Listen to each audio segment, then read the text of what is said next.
Title सपनों का startup part 1। शहर की सबसे बड़ी ज्वेलरी शॉप में राज एक साधारण सेल्समैन के तौर पर काम करता था। उसके कपड़े हमेशा साफ सुथरे होते थे, लेकिन महंगे नहीं। चेहरे पर हमेशा हल्की मुस्कान रहती और बात करने का अंदाज इतना विनम्र था कि ग्राहक उससे एक बार मिलने के बाद दोबारा उसी से सामान दिखाने की मांग करते। राज के लिए यह नौकरी सिर्फ नौकरी नहीं थी, बल्कि अपने छोटे से सपने तक पहुंचने का पहला कदम थी। वह चाहता था कि एक दिन उसकी अपनी ज्वेलरी कंपनी हो, जहां खूबसूरत डिजाइन के साथ साथ आम लोगों के बजट का भी ध्यान रखा जाए। उस सुबह राज दुकान की खिड़कियां साफ कर रहा था। तभी दुकान के बाहर एक महंगी कार आकर रुकी। कार से एक लड़की उतरी। उसने साधारण लेकिन बेहद खूबसूरत कपड़े पहने थे और उसके चेहरे पर आत्मविश्वास साफ दिखाई दे रहा था। वह सीधे ज्वेलरी शॉप के अंदर आई। मुझे एक खास अंगूठी चाहिए, लड़की ने कहा। मैनेजर ने राज की तरफ देखा और बोला, राज, मैडम को अच्छी रेंज दिखाओ। राज ने मुस्कुराकर कहा, जी मैडम, आप किस तरह की अंगूठी पसंद करेगी? लड़की ने कई महंगी अंगूठियां देखीं, लेकिन किसी को पसंद नहीं किया। आपको इनमें से कोई पसंद नहीं आई? राज ने पूछा। लड़की ने कहा, नहीं, मुझे ऐसी अंगूठी चाहिए जो देखने में खूबसूरत हो, लेकिन बहुत दिखावटी न लगे। राज कुछ पल सोचने लगा। फिर उसने एक छोटी सी अंगूठी निकाली। शायद यह आपके लिए सही रहेगी। लड़की ने अंगूठी हाथ में ली और उसकी आंखों में चमक आ गई। ये बहुत सुंदर है, लेकिन यह इतनी सस्ती क्यों है? राज मुस्कुराया, क्योंकि हर खूबसूरत चीज महंगी हो, यह जरूरी नहीं है। लड़की पहली बार राज को ध्यान से देखने लगी। आप सिर्फ सेल्समैन हैं? राज ने हल्की हंसी के साथ कहा, फिलहाल तो हाँ, लेकिन मेरा सपना है कि एक दिन मैं खुद की ज्वेलरी कंपनी शुरू करूं। और आपको लगता है कि आप कर पाएंगे? राज ने बिना झिझक जवाब दिया, अगर सपना अपना हो और मेहनत सच्ची हो, तो देर हो सकती है, लेकिन रास्ता जरूर मिलता है। लड़की कुछ पल चुप रही। फिर उसने अंगूठी खरीद ली। आपका नाम क्या है? राज। मैं आर्या हूँ। राज ने सिर हिलाया, आपसे मिलकर खुशी हुई, आर्या जी। आर्या दुकान से बाहर चली गई, लेकिन उसके दिमाग में राज की बातें घूमती रहीं। दूसरी तरफ राज को बिल्कुल अंदाजा नहीं था कि वह लड़की कौन थी। अगले दिन दुकान के मैनेजर ने राज को अचानक अपने केबिन में बुलाया। राज, कल तुमने जिस लड़की को अंगूठी बेची थी, क्या तुम जानते हो वह कौन थी? राज ने कहा, नहीं सर। मैनेजर ने एक फाइल उसकी तरफ बढ़ाई। वह शहर के सबसे बड़े बिजनेस परिवार की बेटी है, और आज उसके पिता हमारी दुकान पर आने वाले हैं। राज हैरान रह गया। उसी समय दुकान के बाहर कई गाड़ियां आकर रुकीं। आर्या अपने पिता के साथ अंदर आई। उसके पिता ने दुकान में आते ही कहा, मुझे उस लड़के से मिलना है जिसने कल मेरी बेटी को अंगूठी बेची थी। राज सामने आया। जी सर, मैं राज हूँ। आर्या के पिता ने उसे कुछ सेकंड तक ध्यान से देखा और पूछा, तुमने मेरी बेटी को महंगी अंगूठी खरीदने के लिए मजबूर क्यों नहीं किया? राज ने जवाब दिया, क्योंकि ग्राहक को वही खरीदना चाहिए जो उसे पसंद हो, न कि वह जो दुकानदार बेचना चाहता है। आर्या के पिता के चेहरे पर हल्की मुस्कान आ गई। तुम्हारे अंदर बिजनेस की समझ है। राज ने कहा, सर, बिजनेस सीख रहा हूँ। अभी तो मैं सिर्फ मेहनत कर रहा हूँ। तभी आर्या ने अपने पिता से कहा, डैड, मैंने आपसे कल जिस चीज के बारे में बात की थी, वो यही है। राज ने चौंक कर आर्या की तरफ देखा। आर्या बोली, मैं एक नया ज्वेलरी स्टार्टअप शुरू करना चाहती हूँ, और मुझे एक ऐसे इंसान की जरूरत है जो ग्राहक को समझता हो, सिर्फ पैसे को नहीं। राज की आंखों में हैरानी थी। लेकिन मैं, आर्या ने मुस्कुराकर कहा, हाँ राज, क्या तुम मेरे साथ अपना सपना शुरू करना चाहोगे? राज कुछ बोल नहीं पाया। जिस सपने को उसने सालों से अपने दिल में छुपा कर रखा था, आज पहली बार वह सपना उसके सामने खड़ा था। लेकिन राज को नहीं पता था कि आर्या के साथ काम करने का यह फैसला उसकी जिंदगी को पूरी तरह बदलने वाला था। राज पूरी रात ठीक से सो नहीं पाया। उसके दिमाग में बार बार आर्या की बात घूम रही थी, क्या तुम मेरे साथ अपना सपना शुरू करना चाहोगे? ये वही मौका था जिसका राज ने वर्षों से इंतजार किया था, लेकिन उसके दिल में एक डर भी था। वह जानता था कि आर्या एक बड़े बिजनेस परिवार से थी और उसके सामने राज सिर्फ एक साधारण सेल्समैन था। अगली सुबह राज समय से पहले ज्वेलरी शॉप पहुंच गया। वह अपना काम कर ही रहा था कि आर्या वहां आ गई। गुड मॉर्निंग राज। राज ने मुस्कुराकर कहा, गुड मॉर्निंग। आर्या ने कहा, तो क्या फैसला किया? राज कुछ पल चुप रहा। मैं आपके साथ काम करना चाहता हूँ, लेकिन एक शर्त है। आर्या हैरान हुई। शर्त? मैं आपके पिता के पैसे पर अपना सपना नहीं बनाना चाहता। मैं अपनी मेहनत से साबित करना चाहता हूँ कि मैं इस काम के लायक हूँ। आर्या मुस्कुराई। इसीलिए तो मैंने तुम्हें चुना है। दोनों ने मिलकर एक छोटे से ऑफिस में अपना नया ज्वेलरी स्टार्टअप शुरू करने का फैसला किया। शुरुआत में उनके पास बड़ा ऑफिस नहीं था। एक छोटा कमरा था, एक पुराना कंप्यूटर और कुछ डिजाइन के कागज। राज दिन रात नए डिजाइन सोचता। वह चाहता था कि उनकी ज्वेलरी ऐसी हो जिसे कॉलेज जाने वाली लड़की से लेकर नौकरी करने वाली महिला तक आसानी से खरीद सके। एक शाम राज ने आर्या को कुछ डिजाइन दिखाए। ये देखो, अगर हम बहुत महंगे पत्थरों की जगह अच्छे लेकिन किफ़ायती पत्थर इस्तेमाल करें तो कीमत कम रख सकते हैं। आर्या ने डिजाइन देखते हुए कहा, तुम्हें पता है, यही हमारी कंपनी की पहचान बन सकती है। राज ने मुस्कुराकर कहा, हम सिर्फ ज्वेलरी नहीं बेचेंगे, हम लोगों के छोटे छोटे सपनों को पूरा करेंगे। आर्या कुछ पल राज को देखती रही। उसे राज की मेहनत पसंद आने लगी थी, लेकिन इसी बीच एक बड़ी समस्या सामने आ गई। जिस कंपनी के साथ वे अपने पहले कलेक्शन के लिए काम करने वाले थे, उसने अचानक उनका ऑर्डर कैंसिल कर दिया। राज परेशान होकर बोला, अब क्या होगा? हमारे पास दूसरा सप्लायर भी नहीं है। आर्या ने कहा, हम हार नहीं मानेंगे। राज ने जवाब दिया, मैं भी हार नहीं मानूंगा। दोनों ने अगले 2 दिनों तक लगातार नए सप्लायर से संपर्क किया। कई लोगों ने उन्हें मना कर दिया, कुछ ने उनकी कंपनी को बहुत छोटी बताया। तीसरे दिन एक छोटे कारीगर ने उनका काम करने के लिए हामी भर दी। राज ने राहत की सांस ली। हमारा पहला कलेक्शन तैयार होगा। कुछ हफ्तों की मेहनत के बाद उनकी पहली ज्वेलरी कलेक्शन तैयार हो गई। उन्होंने सोशल मीडिया पर तस्वीरें पोस्ट की। शुरुआत में सिर्फ कुछ लोगों ने प्रतिक्रिया दी, फिर अचानक एक डिज़ाइन वायरल हो गया। ऑर्डर आने लगे। राज फोन की स्क्रीन देखते हुए हैरान था। आर्या, हमें पहला बड़ा ऑर्डर मिल गया। आर्या खुशी से बोली, कितने का? राज ने स्क्रीन उसकी तरफ कर दी। आर्या की आंखें बड़ी हो गईं। इतना बड़ा ऑर्डर? राज हंसने लगा, मैंने कहा था ना, सपना छोटा हो सकता है, लेकिन मेहनत नहीं। दोनों की मेहनत रंग ला रही थी। लेकिन उसी रात आर्या के पिता ने उसे अपने ऑफिस में बुलाया। उनके चेहरे पर गंभीरता थी। आर्या, मुझे तुमसे कुछ जरूरी बात करनी है। क्या हुआ, डैड? उन्होंने कहा, तुम्हारी कंपनी तेजी से बढ़ रही है, लेकिन कुछ लोग इससे खुश नहीं हैं। आर्या ने पूछा, कौन लोग? उनके पिता ने एक नाम लिया। आर्या के चेहरे का रंग बदल गया। वह नाम था विक्रम मल्होत्रा, शहर का एक बड़ा बिजनेसमैन, जिसकी कंपनी ज्वेलरी के बाजार में कई सालों से राज कर रही थी। आर्या के पिता ने कहा, विक्रम को पता चल गया है कि तुम्हारे स्टार्टअप की सबसे बड़ी ताकत राज है। आर्या चिंतित होकर बोली, लेकिन उसने राज का क्या बिगाड़ना है? उसके पिता ने गंभीर आवाज में कहा, अगर वह तुम्हारी कंपनी को रोकना चाहेगा तो सबसे पहले राज को तुम्हारे रास्ते से हटाने की कोशिश करेगा। उधर राज अपने छोटे से कमरे में बैठकर अपने अगले डिजाइन पर काम कर रहा था। उसे बिल्कुल अंदाजा नहीं था कि उसके सपने के रास्ते में अब सिर्फ मुश्किलें नहीं, बल्कि एक ऐसा इंसान आने वाला था जो उसके पूरे भविष्य को बदलने वाला था। अगली सुबह राज अपने ऑफिस पहुंचा तो उसने देखा कि आर्या पहले से ही वहां मौजूद थी। उसके चेहरे पर चिंता साफ दिखाई दे रही थी। राज ने पूछा, क्या हुआ? आप इतनी परेशान क्यों हैं? आर्या ने कुछ पल चुप रहने के बाद कहा, हमें सावधान रहना होगा। विक्रम मल्होत्रा हमारे स्टार्टअप के बारे में पता कर चुका है। राज ने शांत आवाज में कहा, अगर हमने कुछ गलत नहीं किया तो डरने की जरूरत नहीं है। आर्या बोली, तुम उसे नहीं जानते, वह अपने बिजनेस के रास्ते में किसी को भी आने नहीं देता। राज ने मुस्कुराते हुए कहा, फिर हमें उसके रास्ते में आने के बजाय अपना रास्ता बनाना चाहिए।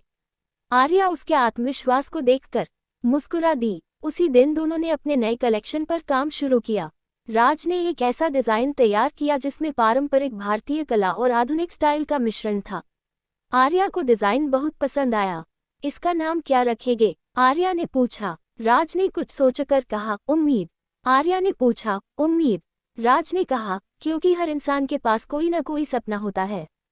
हमारी ज्वेलरी उस सपने की याद दिलाएगी। आर्या कुछ सेकंड तक उसे देखती रही। तुम सच में अलग हो, राज। राज हंसकर बोला, बस इतना समझ लो कि मैं ज्वेलरी बेचने से ज्यादा सपने बेचने में विश्वास करता हूँ। उनका नया कलेक्शन लॉन्च हुआ और देखते ही देखते सोशल मीडिया पर उसकी चर्चा होने लगी। कई लोगों ने उनके डिजाइन की तारीफ की। ऑर्डर लगातार बढ़ने लगे, लेकिन उसी शाम एक अनजान नंबर से राज के फोन पर मैसेज आया, अपने इस बिजनेस को यहीं रोक दो, वरना तुम्हें पछताना पड़ेगा। राज ने मैसेज पढ़ा और कुछ देर तक स्क्रीन को देखता रहा। आर्या ने पूछा, क्या हुआ? राज ने फोन उसे दिखा दिया। आर्या का चेहरा गंभीर हो गया। मैंने कहा था ना, विक्रम खतरनाक है। राज ने जवाब दिया, हम डर कर पीछे नहीं हटेंगे। अगले दिन उनकी सबसे बड़ी परेशानी सामने आ गई। जिस सप्लायर से वे अपना कच्चा माल लेते थे, उसने अचानक उनका कॉन्ट्रैक्ट खत्म कर दिया। राज ने कई जगह फोन किया, लेकिन कोई भी उन्हें माल देने के लिए तैयार नहीं था। आर्या ने कहा, शायद विक्रम ने सबको हमारे खिलाफ कर दिया है। राज ने गहरी सांस ली। तो फिर हम नया रास्ता बनाएंगे। वह शहर के पुराने बाजार में गया, जहां छोटे छोटे कारीगर सालों से हाथ से ज्वेलरी बनाते थे। राज ने उनमें से कुछ कारीगरों से बात की और उन्हें अपने साथ काम करने का मौका दिया। एक बुजुर्ग कारीगर ने राज से कहा, बेटा, बड़े लोग हमारे जैसे छोटे कारीगरों को कभी मौका नहीं देते। राज ने मुस्कुराकर कहा, मैं बड़ा बनना चाहता हूँ, लेकिन आपको छोटा करके नहीं। कारीगर की आंखों में खुशी आ गई। कुछ ही दिनों में राज की छोटी टीम तैयार हो गई। अब उनका काम पहले से भी बेहतर होने लगा। इधर विक्रम को खबर मिली कि राज ने मुश्किलों के बावजूद अपना काम रोकने के बजाय और तेजी से बढ़ा लिया है। विक्रम गुस्से में बोला, ये लड़का आखिर हार क्यों नहीं मान रहा। उसके सहायक ने कहा, सर, राज के साथ लोग जुड़ते जा रहे हैं। अगर उसे नहीं रोका गया तो कुछ महीनों में वह हमारे लिए बड़ा मुकाबला बन सकता है। विक्रम ने शांत आवाज में कहा, तो फिर अब मुकाबला बिजनेस से नहीं होगा। उधर राज और आर्या अपने नए कलेक्शन की तैयारी कर रहे थे। आर्या ने अचानक राज से पूछा, अगर तुम्हारा सपना पूरा हो गया तो सबसे पहले क्या करोगे। राज ने मुस्कुराकर कहा, अपनी माँ के लिए एक घर खरीदूंगा। आर्या ने पूछा, और उसके बाद। राज कुछ पल चुप रहा। फिर उसने कहा, उसके बाद शायद किसी ऐसे इंसान को धन्यवाद कहूंगा जिसने मुझ पर तब भरोसा किया था जब कोई नहीं करता था। आर्या ने धीरे से पूछा, वह इंसान कौन है। राज ने उसकी आंखों में देखते हुए कहा, तुम। आर्या कुछ बोल नहीं पाई। दोनों के बीच कुछ पल की खामोशी छा गई। लेकिन तभी राज के फोन पर एक कॉल आया। उसने फोन उठाया। दूसरी तरफ से एक घबराई हुई आवाज आई, राज, तुम्हारी माँ को लेकर कुछ लोग पूछताछ कर रहे हैं। राज के चेहरे की मुस्कान गायब हो गई। क्या? कॉल कट गया। राज तुरंत बाहर निकल पड़ा। आर्या भी उसके पीछे दौड़ी। उसे अब समझ आ गया था कि विक्रम ने राज की कमजोरी ढूंढ ली थी। राज अपनी माँ की खबर सुनते ही घबरा गया। आर्या उसके साथ कार में बैठी और दोनों तेजी से राज के घर की तरफ निकल पड़े। रास्ते भर राज बार बार अपनी माँ को फोन करता रहा, लेकिन फोन बंद आ रहा था। कुछ देर बाद वे घर पहुंचे। दरवाजा खुला था और घर के अंदर राज की माँ बैठी हुई थी। उन्हें देखकर राज ने राहत की सांस ली। माँ, आप ठीक तो हैं? राज की माँ ने हैरानी से पूछा। हाँ बेटा, मैं बिल्कुल ठीक हूँ, लेकिन कुछ लोग यहाँ आए थे और तुम्हारे बारे में पूछ रहे थे। राज ने गहरी सांस ली। आर्या ने तुरंत कहा, हमें अब और सावधान रहना होगा। राज ने अपनी माँ को सारी बात बताने के बजाय सिर्फ इतना कहा, माँ, कुछ दिनों तक अकेले कहीं मत जाना। अगले दिन राज ने अपने ऑफिस में एक जरूरी मीटिंग बुलाई। उसकी छोटी टीम उसके सामने बैठी थी। राज ने कहा, हमारे सामने मुश्किलें बहुत हैं, लेकिन हमें अपना काम बंद नहीं करना है। अगर कोई हमें रोकना चाहता है तो हमें अपने काम को और मजबूत करना होगा। टीम ने उसका साथ देने का फैसला किया। उसी दिन उनके नए कलेक्शन का सबसे बड़ा ऑर्डर आया, लेकिन ऑर्डर के साथ एक और समस्या थी। कंपनी को सिर्फ 7 दिनों में पूरा कलेक्शन तैयार करना था। आर्या ने कहा, क्या हम 7 दिनों में इतना बड़ा ऑर्डर पूरा कर पाएंगे? राज ने जवाब दिया, अगर हम सब मिलकर काम करें तो जरूर। अगले 7 दिन पूरी टीम ने दिन रात मेहनत की। कारीगर लगातार डिजाइन तैयार करते रहे और राज हर छोटी चीज खुद जांचता रहा। आर्या ग्राहकों और डिलीवरी की जिम्मेदारी संभाल रही थी। आखिरकार 7वें दिन पूरा ऑर्डर तैयार हो गया। ग्राहक ने कलेक्शन देखा तो बहुत खुश हुआ। आपकी कंपनी छोटी है, लेकिन आपके काम में बड़ी कंपनियों से ज्यादा ईमानदारी है। राज ने मुस्कुराकर कहा, हमारे लिए यही सबसे बड़ी जीत है। इस ऑर्डर के बाद उनकी कंपनी को कई नए ग्राहक मिलने लगे। लेकिन विक्रम मल्होत्रा अब और परेशान हो चुका था। उसने राज और आर्या को अपने ऑफिस में बुलाया। तुम दोनों बहुत तेजी से आगे बढ़ रहे हो, विक्रम ने कहा। राज ने शांत आवाज में जवाब दिया, हम बस अपना काम कर रहे हैं। विक्रम ने मेज पर एक फाइल रखी। मैं तुम्हारी कंपनी खरीदना चाहता हूँ। आर्या ने तुरंत कहा, हमें आपकी पेशकश में कोई दिलचस्पी नहीं है। विक्रम ने राज की तरफ देखते हुए कहा, सोच लो, मेरे साथ रहोगे तो बहुत पैसा मिलेगा।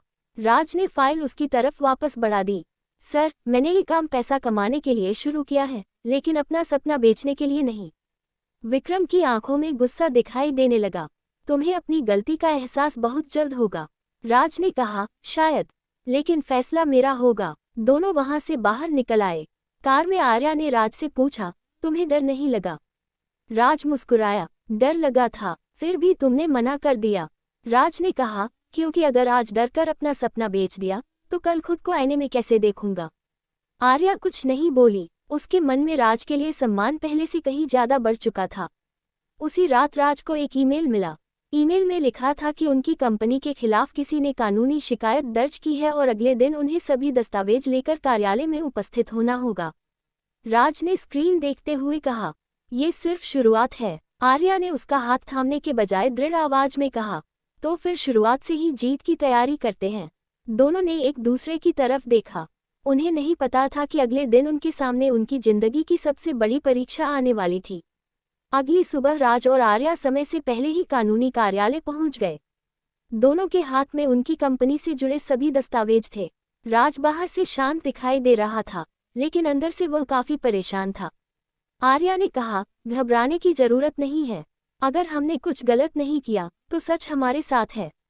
राज ने सिर हिलाया, मुझे तुम पर भरोसा है। कुछ देर बाद उन्हें पता चला कि शिकायत उनकी कंपनी के एक पुराने डिजाइन को लेकर की गई थी। किसी दूसरी कंपनी ने दावा किया था कि उस डिजाइन पर उनका अधिकार है। राज ने सारे दस्तावेज ध्यान से देखे और अचानक उसे कुछ याद आया। आर्या, मुझे लगता है हमारे पास इसका सबूत है। उसने अपने पुराने कंप्यूटर में सेव की हुई डिजाइन फाइल निकाली। उस फाइल पर तारीख और समय दर्ज था, जो साबित कर रहा था कि डिजाइन दूसरी कंपनी के दावे से कई महीने पहले तैयार किया गया था। आर्या के चेहरे पर राहत आ गई। राज, यही हमारा सबसे बड़ा सबूत है। जांच के बाद शिकायत गलत साबित हो गई। राज ने राहत की सांस ली, लेकिन उसके मन में एक सवाल था, किसी ने हमारी कंपनी के पुराने डिजाइन तक पहुंच बनाई कैसे? आर्या ने तुरंत अपनी टीम से बात की। जांच करने पर पता चला कि कंपनी का एक पुराना कर्मचारी कुछ समय पहले अचानक नौकरी छोड़कर विक्रम की कंपनी में चला गया था। अब शक और गहरा हो चुका था। उधर विक्रम को खबर मिल गई कि उसकी योजना असफल हो गई है। वह गुस्से में बोला, राज को रोकना इतना आसान नहीं है। उसके सहायक ने पूछा, अब क्या करेंगे? विक्रम ने कहा, अब उसकी सबसे बड़ी ताकत पर हमला करेंगे, उसकी कंपनी की लोकप्रियता पर। अगले दिन सोशल मीडिया पर उनकी कंपनी के खिलाफ कई झूठी बातें फैलने लगीं। कुछ लोगों ने दावा किया कि उनकी ज्वेलरी नकली है और कंपनी ग्राहकों को धोखा दे रही है। ऑर्डर अचानक कम होने लगे। राज ने परेशान होकर कहा, हमने इतनी मेहनत से लोगों का भरोसा बनाया था। आर्या ने जवाब दिया, भरोसा झूठ से टूट सकता है, लेकिन सच से वापस भी जीता जा सकता है। राज ने फैसला किया कि वे अपने ग्राहकों से सीधे बात करेंगे। उन्होंने अपने सभी डिजाइन, कारीगरों और गुणवत्ता जांच की पूरी प्रक्रिया लोगों के सामने रख दी। वीडियो तेजी से वायरल होने लगा। हजारों लोगों ने राज का समर्थन किया। एक ग्राहक ने लिखा, मैंने खुद इनकी ज्वेलरी खरीदी है, क्वालिटी बहुत अच्छी है। धीरे धीरे झूठी अफवाहें खत्म होने लगी और ऑर्डर फिर से आने लगे। उस शाम आर्या ने राज से कहा, आज तुमने सिर्फ अपनी कंपनी नहीं बचाई, बल्कि लोगों का भरोसा भी जीत लिया। राज मुस्कुराया, ये हमारी कंपनी है, सिर्फ मेरी नहीं। आर्या ने पूछा, और अगर एक दिन ये कंपनी बहुत बड़ी हो गई तो? राज ने कहा, तब भी मैं नहीं बदलूंगा। आर्या ने मुस्कुराते हुए कहा, मुझे पता है। कुछ दिनों बाद उनकी कंपनी को एक बहुत बड़े अंतर्राष्ट्रीय ब्रांड से मीटिंग का निमंत्रण मिला। राज ने निमंत्रण पढ़ा तो उसकी आंखों में खुशी आ गई। आर्या, शायद हमारा सपना अब सच में बड़ा होने वाला है। लेकिन उसी समय आर्या के फोन पर उसके पिता का कॉल आया। उनकी आवाज गंभीर थी, आर्या, तुम्हें तुरंत घर आना होगा। क्यों, डैड? कुछ सेकंड की खामोशी के बाद उन्होंने कहा, विक्रम ने हमारे परिवार के खिलाफ एक बहुत बड़ा कदम उठाया है। आर्या के चेहरे की मुस्कान गायब हो गई। राज ने पूछा, क्या हुआ? आर्या ने धीरे से कहा, अब मामला सिर्फ हमारी कंपनी का नहीं रहा। आर्या अपने पिता के घर पहुंची तो उसने देखा कि पूरा माहौल तनावपूर्ण था। उसके पिता अपने ऑफिस में कुछ कागज देख रहे थे। राज भी थोड़ी देर बाद वहां पहुंच गया। डैड, आखिर हुआ क्या है? आर्या ने पूछा। उसके पिता ने एक फाइल आगे बढ़ाई। विक्रम ने हमारी कंपनी के खिलाफ कई कानूनी दावे किए हैं। अगर हम उन्हें समय पर चुनौती नहीं देते तो हमारी कई महत्वपूर्ण डील रुक सकती हैं। आर्या ने फाइल पढ़ते हुए कहा, लेकिन इसका हमारे स्टार्टअप से क्या संबंध है? उसके पिता ने राज की तरफ देखते हुए कहा, विक्रम जानता है कि तुम्हारे स्टार्टअप की सफलता तुम्हारे और हमारी कंपनी के सहयोग से जुड़ी है। वह दोनों को एक साथ कमजोर करना चाहता है। राज ने शांत स्वर में कहा, तो हमें भावनाओं से नहीं, सबूतों से जवाब देना होगा। आर्या के पिता ने पहली बार राज की तरफ ध्यान से देखा। तुम्हारे पास कोई योजना है? राज ने कहा, हाँ, हमें अपने सभी पुराने कॉन्ट्रैक्ट, डिजाइन रिकॉर्ड, भुगतान और ग्राहकों के दस्तावेज व्यवस्थित करने होंगे। अगर हमारे खिलाफ कोई गलत दावा किया गया है तो सच्चाई कागजों में दिखाई देगी। अगले कुछ दिनों तक राज और आर्या ने पूरी टीम के साथ मिलकर हर दस्तावेज की जांच की। उन्हें कई ऐसी बातें मिली जिनसे पता चलता था कि विक्रम की कंपनी उनके काम को रोकने की कोशिश कर रही थी। लेकिन तभी उन्हें एक चौंकाने वाली जानकारी मिली। उनकी कंपनी का एक पुराना कर्मचारी गुप्त रूप से विक्रम की कंपनी को कुछ अंदरूनी जानकारी भेज रहा था। आर्या ने कहा, इसलिए उन्हें हमारे हर कदम की पहले से जानकारी मिल रही थी। राज ने जवाब दिया, अब हमें समझ आ गया है कि गलती कहाँ हो रही थी। उन्होंने तुरंत अपनी सुरक्षा व्यवस्था मजबूत की और कंपनी के महत्वपूर्ण दस्तावेज सुरक्षित कर दिए। कुछ दिनों बाद राज और आर्या को अंतर्राष्ट्रीय ब्रांड के साथ अपनी सबसे महत्वपूर्ण मीटिंग के लिए जाना था। मीटिंग में बड़े अधिकारी मौजूद थे। एक अधिकारी ने पूछा, आपकी कंपनी अभी नई है, हम आप पर भरोसा क्यों करें? राज ने आत्मविश्वास से कहा, क्योंकि हम सिर्फ ज्वेलरी बेचने नहीं आए हैं। हम ऐसा ब्रांड बनाना चाहते हैं जिस पर ग्राहक लंबे समय तक भरोसा कर सके। आर्या ने अपनी टीम और कारीगरों के बारे में बताया। मीटिंग लगभग खत्म होने वाली थी कि अधिकारी ने कहा, हमें आपका काम पसंद आया है, लेकिन अंतिम फैसला अगले सप्ताह होगा। बाहर निकलते ही आर्या ने खुशी से कहा, राज, मुझे लगता है हमने बहुत अच्छा किया। राज मुस्कुराया, अभी जीत नहीं हुई है, लेकिन आज हम एक कदम आगे जरूर बढ़े हैं। उसी शाम उन्हें एक संदेश मिला, आपकी कंपनी के खिलाफ लगाए गए आरोपों की जांच पूरी हो गई है। उपलब्ध दस्तावेजों के आधार पर आपके खिलाफ कोई कार्रवाई नहीं की जाएगी। राज ने राहत की सांस ली। आर्या खुशी से बोली, हम बच गए। राज ने कहा, नहीं, हम सिर्फ बच नहीं गए, हमने खुद को साबित किया है। लेकिन कहानी में एक और मोड़ बाकी था। अगली सुबह राज को उसके पुराने ज्वेलरी शॉप के मैनेजर का फोन आया। राज, मुझे तुमसे तुरंत मिलना है। राज दुकान पर पहुंचा। मैनेजर ने उसे एक पुरानी फाइल दी। ये फाइल मुझे कई साल पहले मिली थी, मैंने इसे संभाल कर रखा था। अब मुझे लगता है कि यह तुम्हारे काम आ सकती है। राज ने फाइल खोली। उसमें उसके पिता से जुड़ा एक पुराना बिजनेस दस्तावेज था, जिसके बारे में राज ने कभी किसी को बात करते नहीं सुना था। राज ने हैरानी से पूछा, मेरे पिता का इस बिजनेस से क्या संबंध था? मैनेजर ने गंभीर आवाज में कहा, राज, शायद अब वक्त आ गया है कि तुम्हें अपने परिवार के पुराने राज के बारे में सब कुछ पता चले। राज के हाथ में पकड़ी फाइल कांपने लगी। उसे पहली बार एहसास हुआ कि उसका सपना सिर्फ आज से जुड़ा हुआ नहीं था। उसके पीछे उसके परिवार का एक ऐसा अतीत था जिसके बारे में उसे कुछ भी पता नहीं था।